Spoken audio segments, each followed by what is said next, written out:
Every Sunday afternoon at exactly 4 o'clock, the old wooden table in the Rivera family's backyard came alive. It wasn't a special table, scratched legs, uneven corners, one stubborn wobble, but to anyone who sat there, it felt like the most important place in the world. Maya Rivera grew up at that table. As a child, she did homework there, while her grandmother peeled oranges beside her. As a teenager, she argued with her parents there, insisting she knew better about life. As an adult, she returned to it carrying tired eyes, unanswered questions, and a quiet fear that maybe she had drifted too far from the people who knew her best. The rule of the table was simple: no one ate alone. If a neighbor passed by, they were invited. If a friend had nowhere to go, they pulled up a chair. If someone showed up unannounced with a heavy heart, the table made room, always. One Sunday, Maya arrived late. She stood by the gate for a moment, watching.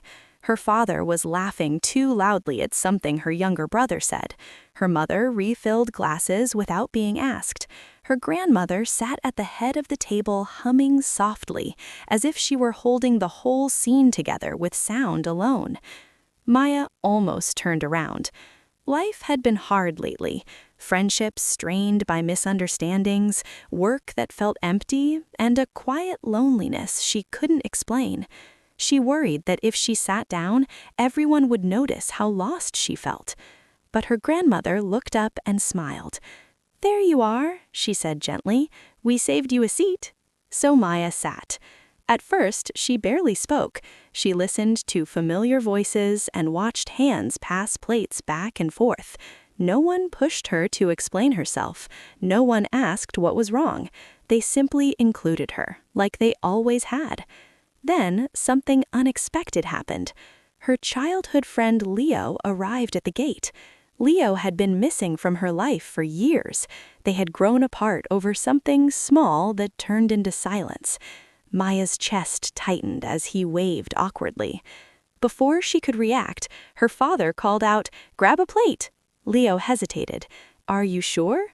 Her grandmother stood up, steadied the wobbling table, and smiled. "There's always room." They sat across from each other, unsure at first, but as the afternoon stretched on, laughter returned. Apologies slipped into conversation without drama.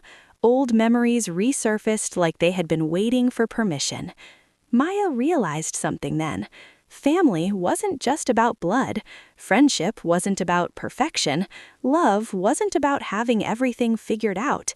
It was about showing up again and again, even when things felt broken. As the sun dipped low, the table grew quiet. Plates were empty, hearts were full. Maya helped clear the dishes, feeling lighter than she had in months. Her grandmother touched her hand and said, "Life will pull you in many directions, but remember this: what truly matters will always make space for you." That night, Maya understood the table's secret. It wasn't made of wood. It was made of patience, of forgiveness, of shared moments that whispered, "You belong." And wherever life took her next, she knew one thing for sure: she would always build a table that had room. If this story reminded you that there's always room at the table, share it with someone that matters. Like, share, and subscribe to SoftParable for more gentle stories that feel like home.